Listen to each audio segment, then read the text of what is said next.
Mbak, yang kemarin di posisi Pak Teddy sebagai tersangka itu karena dugaan penggelapan satu buah mobil Kijang Innova dengan harga kurang lebih 120 juta, di mana pada saat penjualan tanpa izin dari Rizky Febian.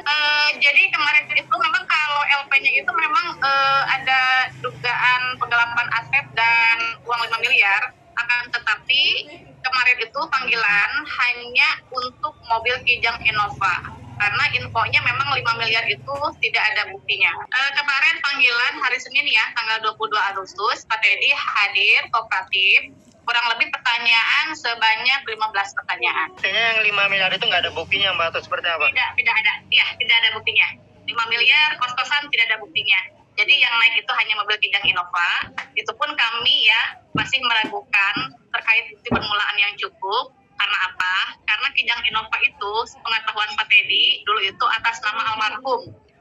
Jadi ketika almarhum meninggal, Pak Teddy berani menjual untuk apa?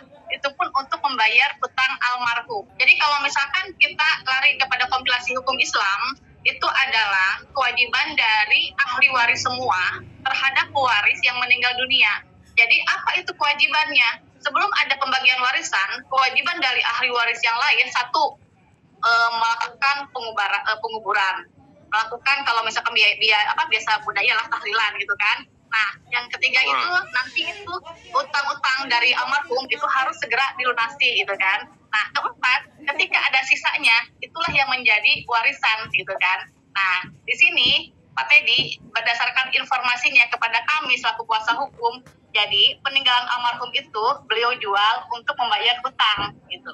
Mau nggak mau, Pak Teddy itu posisi Pak Teddy itu sebagai ahli waris itu kita tidak bisa istilahnya menentang ya, itu adalah undang-undang yang menyebutnya. Jadi ketika seorang pewaris, apalagi itu istri atau suami meninggal dunia, maka mereka itu meninggalkan ahli waris, yaitu suami atau istri yang hidup lebih terlama, anak-anak dan orang tua gitu kan.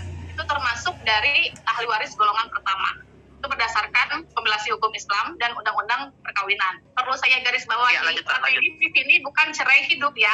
Ini kita perlu garis bawahi. Pak Teddy di sini dengan almarhum bukan cerai hidup, akan tetapi cerai mati. Ketika cerai mati, otomatis almarhum meninggalkan ahli waris. Dan itu termasuk Pak Teddy sebagai ahli waris dan Dede Bintang gitu kan.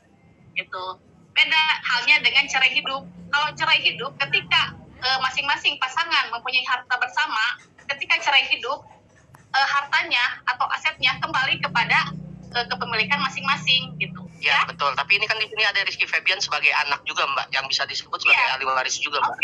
Oke, sebagai ahli waris, tapi perlu digarisbawahi sebelum yang namanya ditentukan ahli waris, sebelum ditentukan mana bagian warisannya, terlebih dahulu kewajiban dari seluruh ahli waris untuk melakukan penguburan, tahlilan, termasuk melunasi utang piutang dari almarhum ketika masih hidup. Itu adalah kewajiban yang utama dari seluruh ahli waris. Gitu. Jangan fokus kepada piutangnya, jangan fokus kepada warisannya, akan tetapi utangnya tidak dipenuhi gitu kan. Bu Ati, terus Teddy seperti apa mungkin? Ya. Dijadikan sebagai tersangka, reaksinya seperti apa mungkin Teddy? Kalau reaksi dari Pak Teddy sendiri sama kemarin sempat kaget ya, gitu kan. Kok dia istilahnya yang awalnya berniat baik gitu kan untuk melunasi hutang almarhum, akan tetapi niat baiknya kok akhirnya dianggap itikat buruk gitu kan. Jadi beliau itu sebetulnya, jadi kalau bisa flashback ya, beliau itu menyesal. Kalau begitu ngapain saya jual Kijang Innova untuk membayar hutang almarhum? Kalau memang menjadi bumerang bagi beliau sendiri gitu kan. Kalau memang waktu bisa diputar, ya beliau tidak akan menjual Kijang Innova. Lebih baik tidak menebus hutang almarhum gitu aja. Ada penyesalan dari beliau, dari Pak Teddy sendiri.